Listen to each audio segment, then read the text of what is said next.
Saint Maud, new horror film starring Morpeth Clark, is out in cinemas. It's released by A24, which has had a fairly impeccable record as a distributor in the last couple of years. And this film was also getting positive buzz around the net, so I was pretty excited to see it. And I have to say, it is absolutely amazing, and it messed me up pretty good. So, the story focuses on Maud, a young woman living alone in a small flat in a small English town.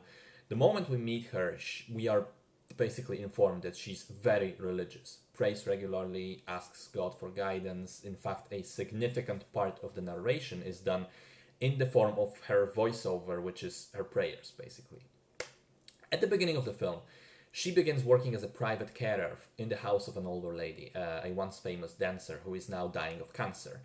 Despite that, she continues to smoke all the time, she drinks alcohol, she constantly has people over, including other women that she makes love to. In general, just lives in what Maud would describe as sin. So the younger girl gets this idea in her head that she has a higher purpose, that she's not there just to take physical care of the woman, but to save her soul, basically. Convert her to Christianity, show her the God that speaks to her. And that idea quickly turns into an obsession, and that leads on a straight path to insanity. So, first things first, it's a slow burning psychological film. It won't scare you straight away with skeletons bursting out of closets and jump scares. And in fact, for a good hour, I thought to myself, this was marketed as a horror, and while there are certainly moments which are unsettling or uncomfortable, it isn't particularly scary.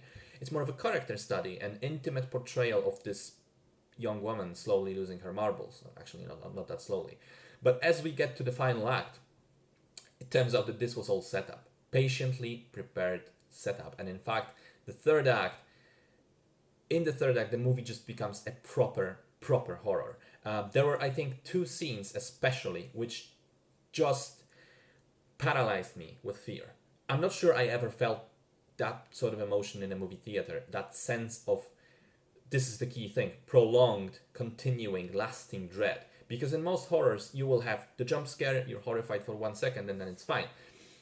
This scares differently. It relies on atmosphere primarily, and when it does go all out, it's not over in a quick moment of panic. It goes on and on.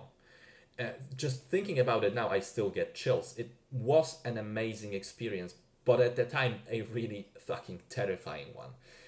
In terms of inspirations, I think the film owes a lot to The Exorcist and The Witch, in terms of themes and individual moments which are similar, but also movies like Hereditary, which also spent a lot of the time building up the atmosphere and the tension and the characters, only for things to blow up wildly in the end. I think Morpeth Clark has done fantastic character work, between her facial expressions and slightly raspy voice. And also her physicality in the role. She's just absolutely pitch perfect. I bought the character completely from minute one. I also think the film looks great, particularly the use of light and shadows.